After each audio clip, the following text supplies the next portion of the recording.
8টি বর্জনীয়র 1 নাম্বার, বিলম্বে ইফতার করবেন না কখনো। 1 নাম্বার, দেরি করে ইফতার করা নিষিদ্ধ। ইহুদিরা দেরি করে ইফতার করে। লা ইয়াজালুন নাসু আলা খাইরিন মা আজ্জালুল ফিতরা।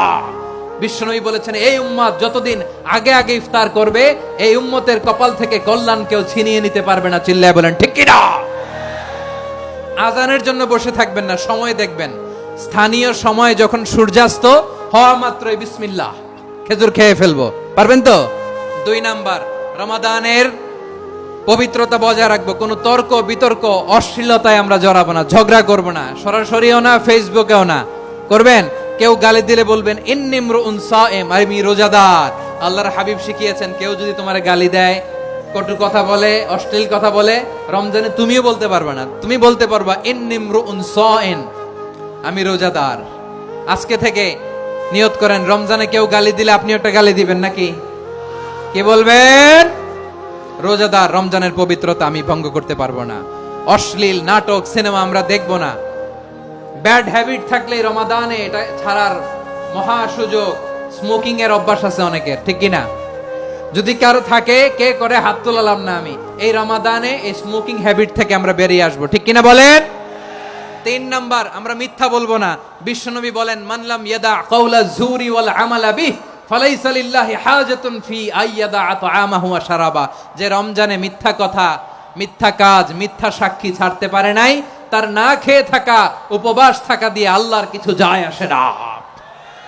এজন্য মিথ্যার সাথে আমাদের কোনো সম্পর্ক আছে? মিথ্যা বলবো না। 4 নাম্বার, অপচয় করব না। ইন্নাল মুবাযযিরিনা কানু ইখওয়ানাশ শায়াতিন ওয়া কানা শাইতানু লিরাব্বিহি কাফুরা। অপচয়কারী শয়তানের ভাই। আচ্ছা, যে শয়তানের ভাই, ও নিজেও আরেকটা কি? শয়তান।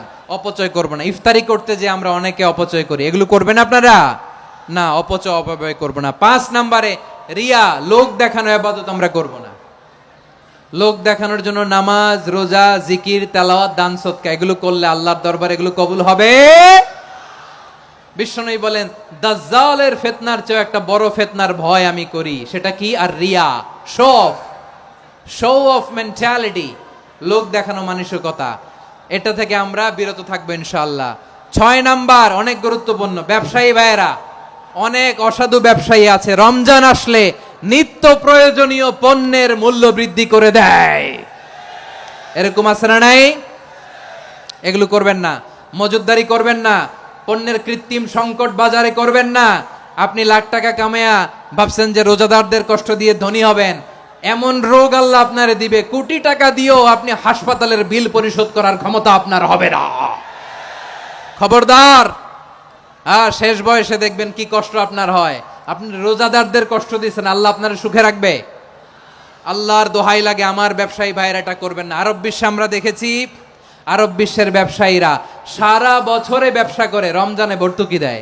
আর আমার দেশের কিছু অসাধু ব্যবসায়ী রমজানে গলাকাটা ব্যবসা করে আর সারা বছর সইটার উপর দিয়ে চলে। চিল্লায় বলেন ঠিক কিনা? করবেন না, এটা করবেন না। নিত্য প্রয়োজনীয় পণ্যের মূল্য বৃদ্ধি করা হারাম, পণ্যের কৃত্রিম সংকট তৈরি করা হারাম, মজুদদারি করা হারাম, রোজাদারদেরকে কষ্ট দেয়া হারাম। এটা করবেন না। 7 নাম্বারে সর্বশেষ কথা, অধীনস্থ যারা আছে তাদের কাজের চাপ আপনারা কমিয়ে দিবেন। কাজের লোক, ফ্যাক্টরির ওয়ার্কার, স্টাফ, তাদের প্রতি যদি রহম করেন, আপনার উপর রহম করবে কে?